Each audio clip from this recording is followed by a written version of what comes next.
Quel maillot portera Gaël Fickou la saison prochaine? Le 26 janvier dernier, Midi Olympique avait révélé les contacts très avancés entre le joueur et le Racing 92 prêt à racheter sa dernière année de contrat pour l'attirer dès l'été prochain. Une hypothèse qui s'est encore grandement confirmée ces dernières semaines.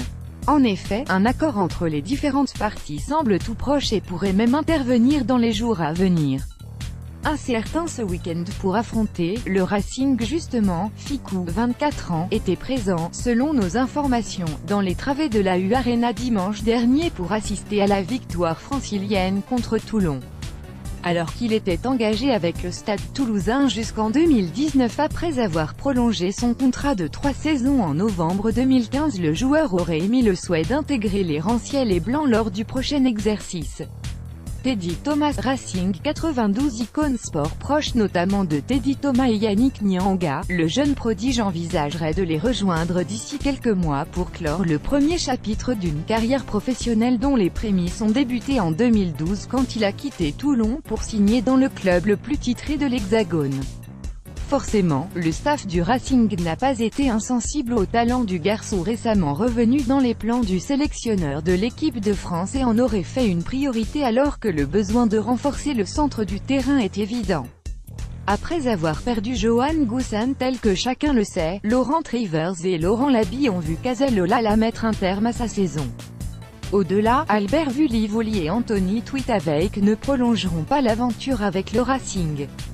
Du coup, les dirigeants franciliens se sont rapprochés de leurs homologues toulousains pour trouver une solution. Initialement, ces derniers n'avaient pas prévu de se séparer de leurs trois quarts centres. Surtout que Yann David s'est déjà engagé en faveur de Castres et que Florian Fritz a annoncé qu'il raccrocherait les crampons en juin. La somme de 850 000 € évoquée seulement, si le président Didier Lacroix et son équipe ont réussi à assainir les comptes du club, ceux-ci demeurent fragiles. L'arrivée d'un gros chèque pour un joueur qui risque de manquer une grande partie de la saison en raison de sa présence en équipe de France, n'est donc pas forcément vue d'un mauvais œil. À ce jour, il est trop tôt pour affirmer que l'affaire est conclue mais, selon nos informations, les divers acteurs du dossier ont échangé à plusieurs reprises et la somme avoisinant les 850 000 € serait évoquée pour permettre la libération de Fickou.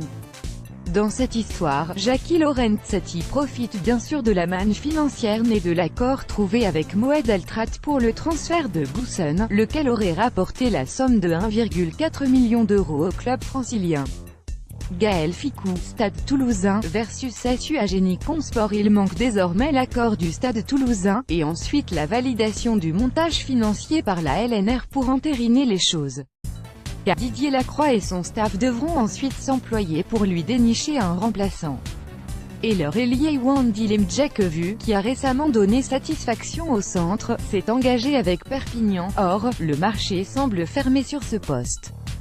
Après avoir réussi à attirer l'Agenais Pierre Fouissac et le Néo-Zélandais du Connacht Pitaaki, Hugo Mola pourrait donc repartir en quête d'un joueur à ce poste. La piste Maanonu, 35 ans, qui n'a toujours pas prolongé à Toulon, s'est clairement refroidie et n'aurait pas que des défenseurs à Ernest Toilon au vu de son âge. Retrouvez l'édition du journal sur www.midi-olympique.fr/pdf.